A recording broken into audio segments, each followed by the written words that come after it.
ফেরাউন শব্দের অর্থ হচ্ছে এটা একটা রাষ্ট্রীয় পদ, যেমন প্রেসিডেন্ট, প্রাইম মিনিস্টার এমন পদ আছে। ফেরো বা ফেরাউন এটা হচ্ছে একটা রাষ্ট্রীয় পদের নাম। তো ফেরাউনের আসল নাম হচ্ছে রেমেসিস। কি নাম? রেমেসিস। রেমেসিস 1, রেমেসিস 2 এরকম করে নাম থাকে আর কি। আর যে ফেরাউনের মমিটা আমরা পেয়েছি তারও একটা নাম আছে। তার নাম হচ্ছে, আমি এনসাইক্লোপিডিয়া ব্রিটানিকা থেকে এটা পেয়েছি, তার নাম হচ্ছে মনেপ্তাহ। যে ফেরাউনের মমিটা আমরা পেয়েছি এর নাম হচ্ছে মনেপ্তাহ। তার মূল নাম, তাকে রেমেসিস বলা হতো, আর তার টাইটেল হচ্ছে ফেরো বা ফেরাউন। ঠিক আছে। এখন এই ফেরাউনদের সময় ইউসুফ আলাইহিস সালামের রেখে যাওয়া সেই যে বনু ইসরাইল, এরা আর উন্নত জীবনযাপন করতে পারলো না। তারা দাসত্বের শৃঙ্খলা আবদ্ধ হলো, তাদের উপর জুলুম নির্যাতন শুরু হতে লাগলো। এক পর্যায়ে ফেরাউন তাদেরকে ডিভাইড অ্যান্ড রুলের মতো করে সমাজে নিপীড়িত করতে লাগলো। আর ফেরাউনের অনেক পাপ ছিল, যে পাপটা আমরা আসলে অল্প কথায় ব্যাখ্যা করতে পারবো না। এক কথায়, সে নিজেকে আল্লাহ দাবি করেছিল। তারপরে সে সমাজের মধ্যে শিরকের প্রচলন ঘটাতো। সে কন্যা সন্তানদেরকে জীবিত রাখতো, পুত্র সন্তানদেরকে হত্যা করে ফেলতো। সে সমাজের মানুষদেরকে বিভক্ত করত, দুর্বলের উপর সবলের অত্যাচার চালাতো। এবং তার একটা অহংকার ছিল, সেটা হচ্ছে সেনাবাহিনীর অহংকার। সে মনে করতো যে সে ওই সময়কার সুপার পাওয়ার, তাকে কেউ পরাজিত করতে পারবে না। ঠিক এখনকার বিশ্বের পরাশক্তিগুলোর মতোই তার দাম্ভিকতা ছিল আর কি। তো একটা কথা বলে নেই, এই ফেরাউন এবং মূসা আলাইহিস সালাম, এই ফেরাউন যখন বনু ইসরায়েলকে নির্যাতন করতে লাগলো, তখন আল্লাহ পাক একজন নবী পাঠালেন, তার নাম কি? মূসা আলাইহিস সালাম। আর মূসা আলাইহিস সালাম আর ফেরাউনকে নিয়ে কোরআনুল কারীমে প্রায় 44টা সূরার মধ্যে কথা আছে। আমি হিসাব করে দেখেছি এবং আমি টুকটাক ঘাটাঘাটি করে দেখেছি যে প্রায় 44টা সূরার মধ্যে 532টা আয়াত আছে মূসা এবং ফেরাউনকে নিয়ে। কথা বুঝতে পারছেন? 532টা। কোরআনের টোটাল আয়াত কত? একদম ভুল উত্তর, 6236। 6000 কত? 236। মতবিরোধ আছে, তবে 6236টা আয়াতের পক্ষে শক্ত দলিল আছে। তো এটাকে পার্সেন্টেজ দিয়ে করবেন, যারা ম্যাথামেটিক্স পারেন তারা তো খুব সহজেই পারবেন। তো পার্সেন্টেজ করলে দেখবেন যে 8.53% আয়াত মূসা এবং ফেরাউনকে নিয়ে। 100%-এর মধ্যে প্রায় 8.5 বা 9% আয়াত কাকে নিয়ে? মূসা এবং ফেরাউনকে নিয়ে। এমনি এমনি তো আল্লাহ পাক এই কাজটা করবেন না, নিঃসন্দেহে। এর মধ্যে একটা শিক্ষা বা মেসেজ আছে, সেটা হলো আমাদের জন্যে, উম্মতে মুহাম্মাদির জন্যে যেই সব জাতির মধ্যে সবচেয়ে বেশি শিক্ষা আছে, তার মধ্যে সবচেয়ে ইম্পর্টেন্ট হচ্ছে মূসা এবং ফেরাউনের সময়। মূসা এবং ফেরাউন, এই ঘটনার মধ্যে যে শিক্ষাগুলো আছে, এটা আমাদের জন্য সবচেয়ে বেশি ইম্পর্টেন্ট। এই জন্য এত বেশি আয়াত নাজিল করা হয়েছে। কোরআনের যে কোনো সূরা খুলবেন দেখবেন মূসা আর ফেরাউন, মূসা আর ফেরাউন। কী কারণ? এমনি এমনি নিঃসন্দেহে শেষ জামানে আমরা যারা বাস করব, তাদের জন্যে এই ঘটনার মধ্যে বিশাল কিছু শিক্ষা আছে। শিক্ষাগুলো আমরা ইনশাআল্লাহ আজকে জানব। তো এখন মূসা আলাইহিস সালাম এই ফেরাউনের যুগে জন্ম লাভ করলেন। তবে ফেরাউনকে জ্যোতিষীরা বলেছিল আগেই যে ওই শাম দেশ থেকে একটা আগুন আসছে যে তোমার সিংহাসনকে পুড়িয়ে ফেলবে। এর ফলশ্রুতিতে ফেরাউন যেটা করলো, সমস্ত পুত্র সন্তান যারা হতো এদেরকে তারা জবাই করে হত্যা করত। তো যখন জনগণ বলল যে কাজটা খুব খারাপ, প্রতিবাদ শুরু হলো, তখন 1 বছর গ্যাপ দেওয়া শুরু করলো। 1 বছর মারবে, আর 1 বছর রাখবে, আর 1 বছর মারবে, আর 1 বছর রাখবে। যেই বছর মারলো না, সেই বছর জন্ম লাভ করলো মূসা আলাইহিস সালামের ভাই হারুন আলাইহিস সালাম। ঠিক আছে, উনিও কিন্তু নবী ছিলেন। আচ্ছা, আর যে বছর মারার কথা, সেই বছর জন্ম লাভ করলেন মূসা আলাইহিস সালাম। এখন আমি খুব শর্ট করে বলছি, অনেক ডিটেলস বলতে গেলে 3টা বেজে যাবে, আজকে আসরও হতে পারে। তো এখন যে বছর মারার কথা, সেই বছর জন্ম লাভ করলেন মূসা আলাইহিস সালাম। এখন মূসা আলাইহিস সালামের মা কিন্তু তখন খুব শঙ্কিত, ফেরাউন তার সন্তানকে হত্যা করবে। আল্লাহ রাব্বুল আলামিন কোরআনের মধ্যে বলেছেন সূরা কাসাসের মধ্যে। কোন সূরা? সূরা কাসাস। আমি 2টা সূরার নাম বলছি, আজকে বাসায় গিয়ে পড়বেন। এই 2টা সূরার মধ্যে সবচেয়ে বেশি হিস্ট্রি আছে মূসা এবং ফেরাউন এই বিষয়টার উপরে। একটা সূরার নাম হচ্ছে সূরা তাহা, এখানে সুন্দর করে ধারাবাহিকভাবে গল্পটা দেওয়া আছে। আর একটা সূরা হচ্ছে সূরা কাসাস। এই 2টা পড়বেন অর্থসহ। তো মুসা আলাইহিস সালামের মায়ের হৃদয়টা খুব শঙ্কিত ছিল যে তার সন্তানকে হত্যা করে ফেলা হবে। আল্লাহ রাব্বুল আলামিন বলছেন যে আমি তার কলবে ইলহাম করলাম। সুবহানাল্লাহ। আল্লাহ পাক তার মায়ের কলবের মধ্যে ইলহাম, মানে কি? ইলহাম হচ্ছে আল্লাহর পক্ষ থেকে প্রত্যাদেশ না, ওহী না, কিন্তু একটা বুঝ বা একটা নূর, একটা তাজাল্লি, একটা বসিরা ঢেলে দেওয়া। এটা কিন্তু নবুয়ত না, একটা কাজের চেতনা বা দৃঢ়তা আল্লাহর পক্ষ থেকে ঢেলে দেয়া। ঠিক আছে? তো তার মায়ের কলবের মধ্যে আল্লাহ রাব্বুল আলামিন ইলহাম করলেন যে তুমি তোমার সন্তানটাকে সিন্দুকের মধ্যে ভরে ভাসিয়ে দাও নীল নদে।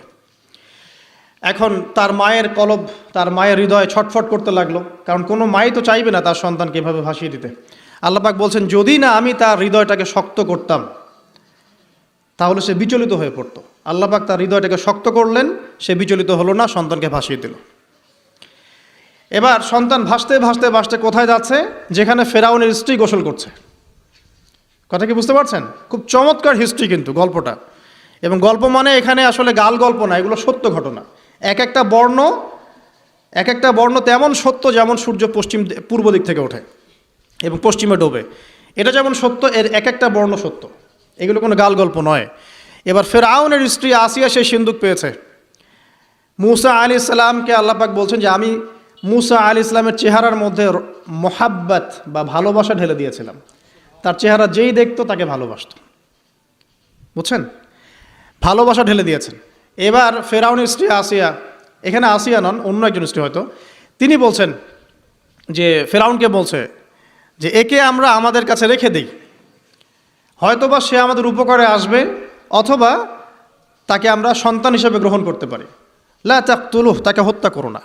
আসা আন ইয়ানফাআনা আও নাত্তাখিযাহু ওয়ালাদা, এরকম করে আল্লাহ পাক বলেছেন কোরআনে। তো ফেরাউন তার স্ত্রীর কথা শুনলো এবং তাকে না হত্যা করে রেখে দিল। আর আল্লাহ রাব্বুল আলামিনের কি কৌশল! ওয়া মাকারুল্লাহ, যেই মূসাকে হত্যা করার জন্যে বছরের পর বছর হাজার হাজার শিশুকে হত্যা করা হয়েছে, সংখ্যাটা লাখ লাখও হতে পারে, সেই মূসা আলাইহিস সালামকে আল্লাহ পাক ফেরাউনের ঘরেই লালন পালন করতে লাগলেন। চিন্তা করলেন? এবার মূসা আলাইহিস সালাম যখন যুবক হলেন, আমি সংক্ষিপ্ত করছি, যখন যুবক হলেন তখন একদিন দেখলেন যে রাস্তায় দুজন ব্যক্তি ঝগড়া করছে। সূরা কসসের মধ্যে আছে, স্ট্রিট ফাইট। তো একজন ব্যক্তি হচ্ছেন বনু ইসরাইলের, আরেকজন হচ্ছে ফেরাউনের সেনাবাহিনীর। এখন মূসা আলাইহিস সালাম কার পক্ষ নেবেন? তিনি বনু ইসরাইলের পক্ষ নিলেন। তিনি গিয়ে তাকে বাঁচানোর চেষ্টা করলেন এবং শুধু একটা ঘুষি দিয়েছেন, ফাওয়াকাযাহু, একটা ঘুষি, ফাকাদা আলাইহি, এবং এই একটা ঘুষিতেই সেই ব্যক্তি ডেড।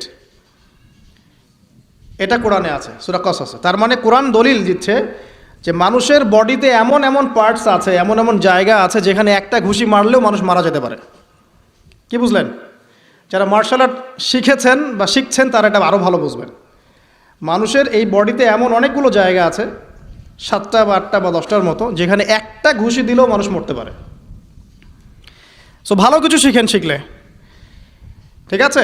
টিকটক প্রজন্ম না হয়ে আর এই মোবাইলে লুডো না খেলে ভালো কিছু শেখেন, ইনশাআল্লাহ কাজে দিবে। আত্মরক্ষা শেখা খারাপ? আচ্ছা, তো তবে দাড়ি টুপি নিয়ে শিখতে যান না, সমস্যায় পড়তে পারেন। তো এখন একটা ঘুষিতে সেই ব্যক্তি মারা গেল।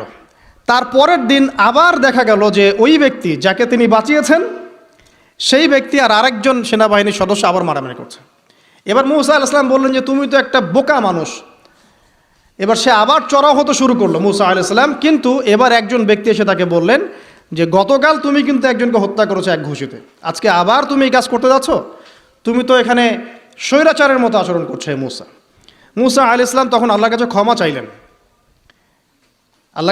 চাইলেন, বললেন ইন্নাহু হাযা মিন আমালিশ শাইতান, এটা তো শয়তানের মতো কাজ, শয়তানের কাজ হয়ে গেল। রব্বিক ফিরলি, আল্লাহ আমাকে মাফ করে দিন। ফাগফার আল্লাহ, আল্লাহ পাক বলছেন আমি তাকে মাফ করে দিলাম। তিনি তো ইচ্ছাকৃতভাবে করেন নাই, করেছেন আনইনটেনশনালি, এটা হয়ে গেছে।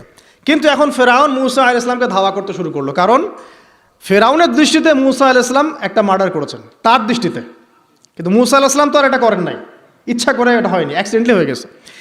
এখন মুসা আলাইহিস সালামকে এক ব্যক্তি এসে বলল, তুমি এখান থেকে তাড়াতাড়ি পালাও, এই মিশরে থাকলে ফেরাউন তোমাকে ধরে এখন শাস্তি দিবে। এখন মুসা আলাইহিস সালাম বাধ্য হয়ে মিশর থেকে চলে যাচ্ছেন কোথায়? মাদিয়ান। কোন জায়গা? মাদিয়ান। এটাও আরবের মধ্যে একটা জায়গা, যেই জায়গার নবী হচ্ছেন শুআইব আলাইহিস সালাম। কি নাম? আচ্ছা, এবার শুআইব আলাইহিস সালামের সেই কওমে মুসা আলাইহিস সালাম গেলেন, না খাবার আছে, না পানি, না কাপড়, কিছুই নাই, একদম রিক্ত হস্ত।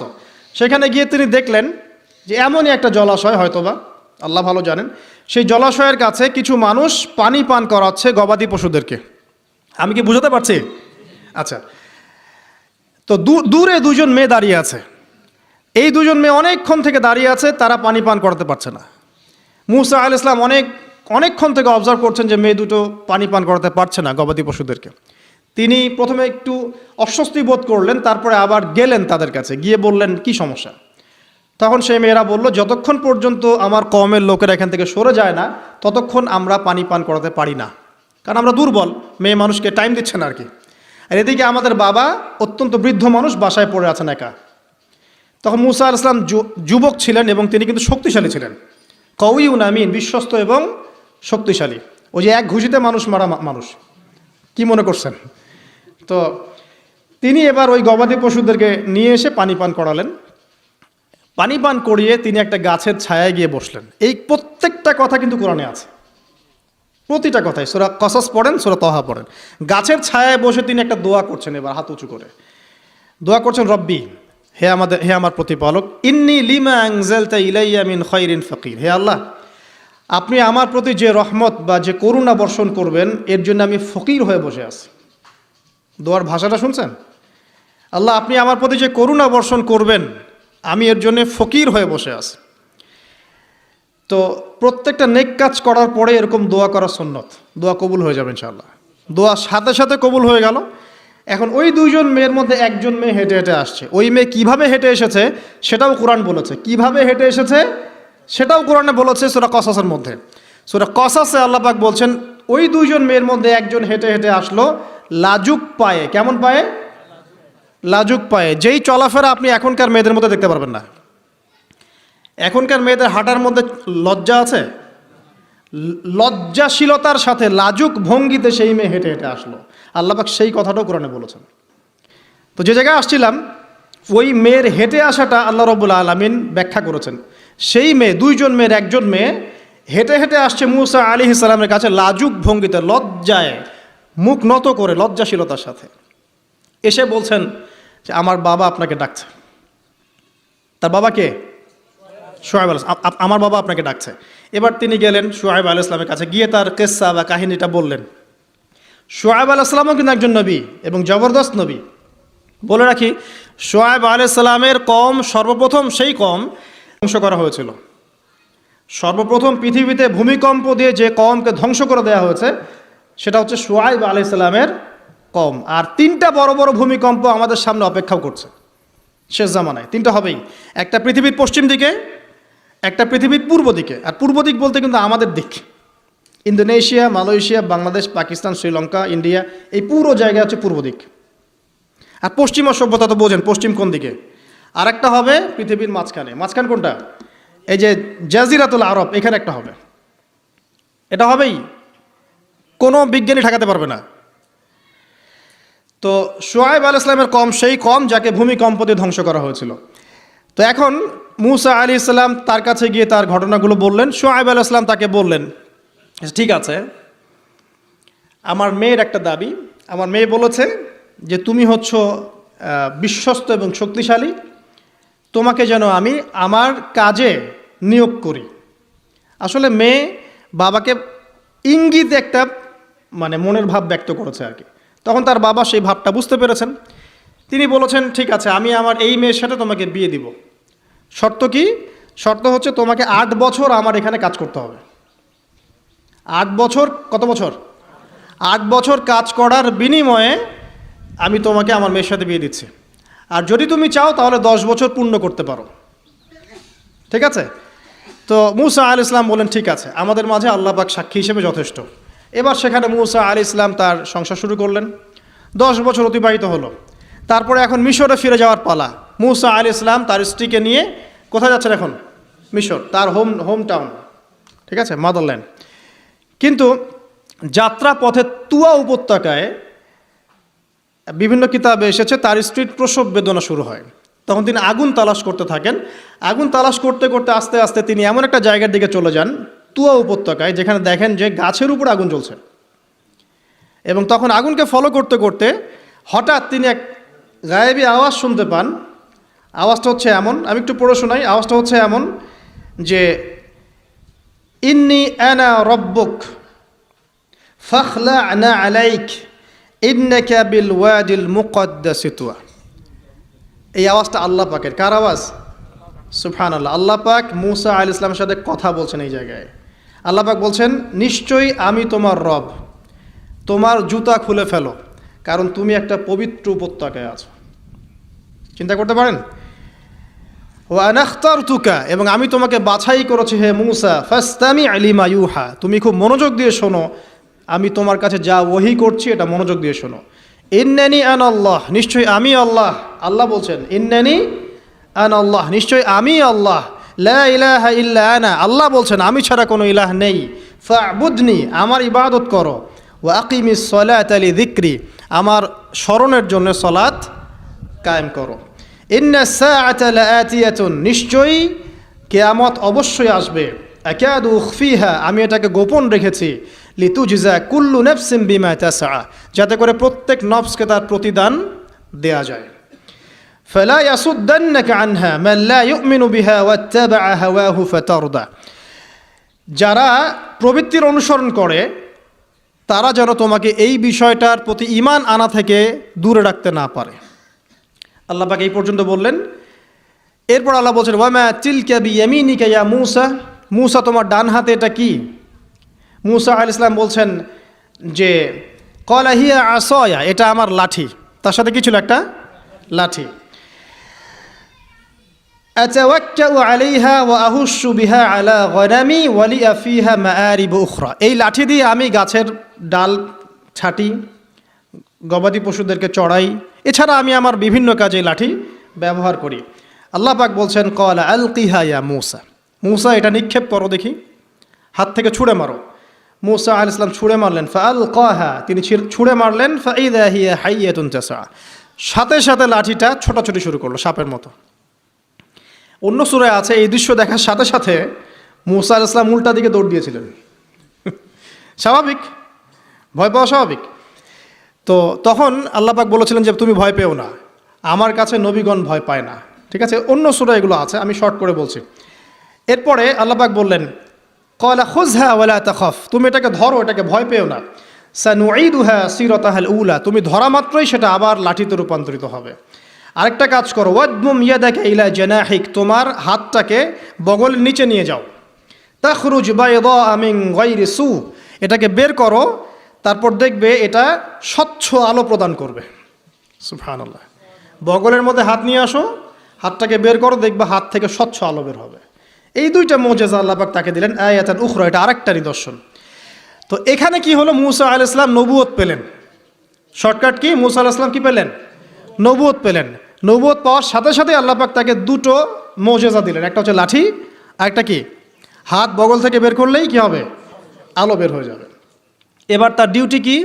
আল্লাহ পাক ডিউটি দিচ্ছেন তাকে যে ইযহাব ইলা ফিরআউনা ইন্নাহু তাগা, এবার তোমার কাজ হচ্ছে তুমি ফেরাউনের কাছে যাবে, কারণ ফেরাউন সীমা লঙ্ঘন করেছে।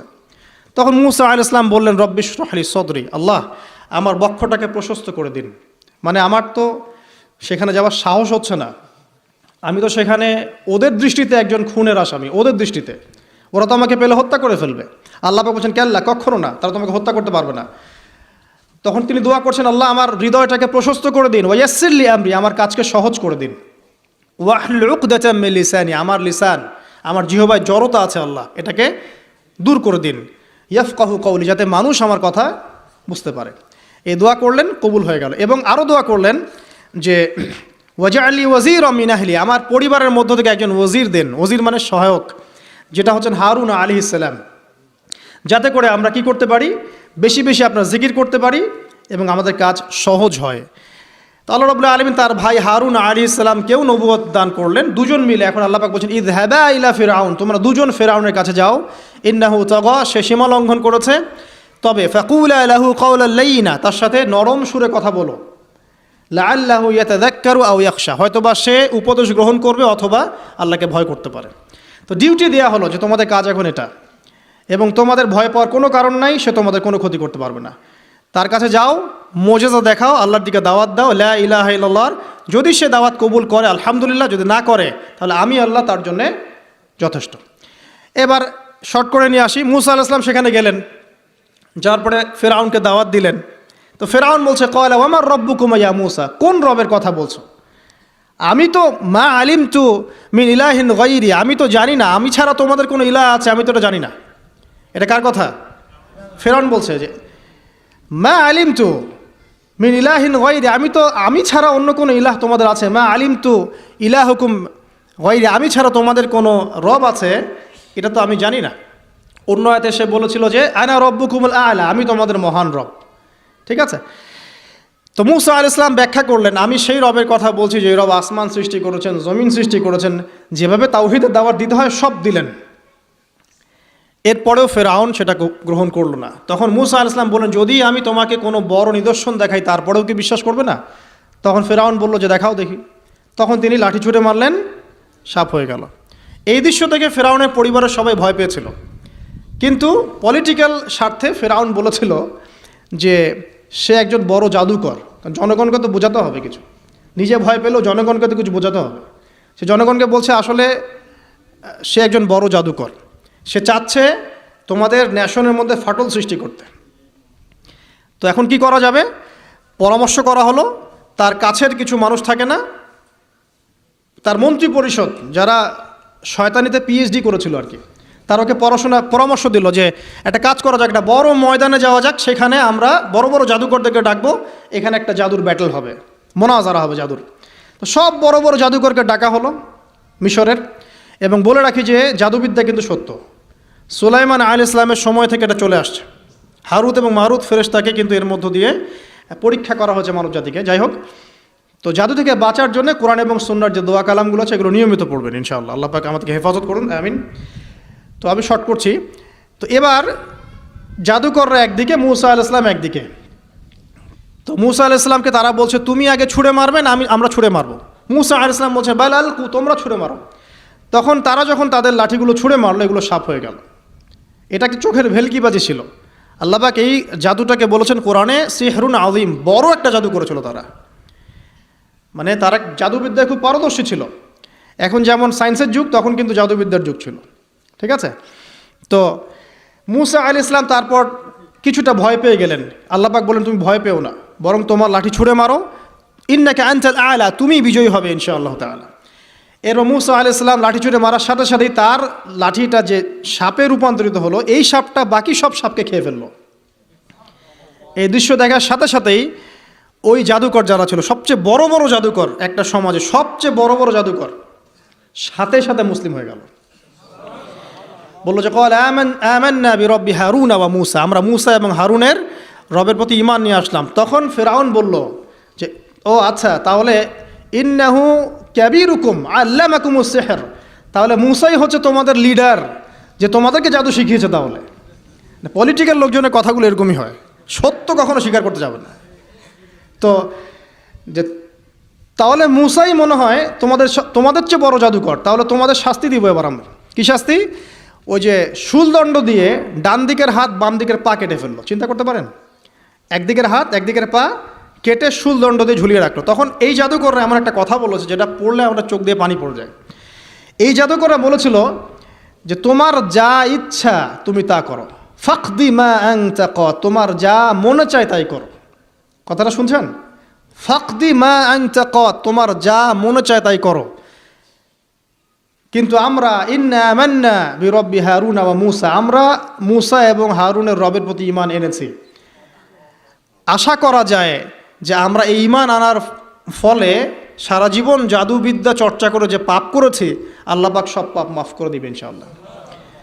দেখেন, একটা সেজদা না করেও তারা জান্নাতে চলে গেল। দেখলেন, তারা কিন্তু নামাজ পড়তে পারে নাই, সুযোগ হয়নি। রোজা রাখতে পারে নাই, জাকাত দিতে পারে নাই, শুধু খালেস ইমান যে না আল্লাহকে চিনেছি, আল্লাহ ছাড়া কোনো ইলাহ নাই, আল্লাহ ছাড়া কাউকে পরোয়া করি না, আল্লাহই সব কিছু। তারপরে তাদেরকে ফাঁসি দেওয়া হলো, হাত পা কেটে ফেলা হলো, জান্নাত। এই ঘটনাটা পড়বে তহার মধ্যে আছে। যাই হোক, এখন এভাবে যখন মূসা আলাইহিস সালামকে পরাজিত করতে পারলো না, মূসা আলাইহিস সালাম তাদেরকে সময় দিলেন, তওবা করে ফিরে আসো, আল্লাহ পাক মাফ করে দিবেন। কিন্তু ফেরাউন এবং তার দলবল এগুলো সহ্য করলো না, বরং ফেরাউন টিটকারি করছিল, এই হামান তুমি আছো? হামান বলছে হ্যাঁ আছি। আমার জন্য একটা বড় প্রাসাদ নির্মাণ করো, ইট পোড়াও, আমার জন্য উঁচু প্রাসাদ তৈরি করো, যাতে আমি উকি মেরে দেখতে পারি মূসার রব কোথায় আছে। কথা বুঝতে পারছেন?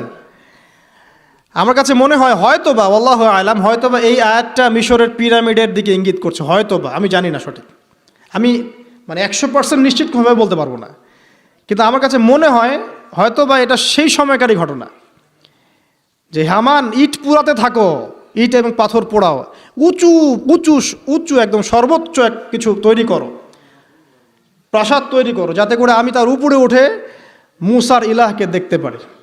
এটা কার কথা ছিল? ফেরাউনের। এটা করাও হয়েছে। এরপরে 9টা আযাব আল্লাহ পাক দিয়েছেন। কয়টা? 9টা। একবার সতর্ক করা হয়, যদি না শোনে আল্লাহ পাক আযাব দিলেন রক্তের, সমস্ত পানি রক্ত হয়ে গেল।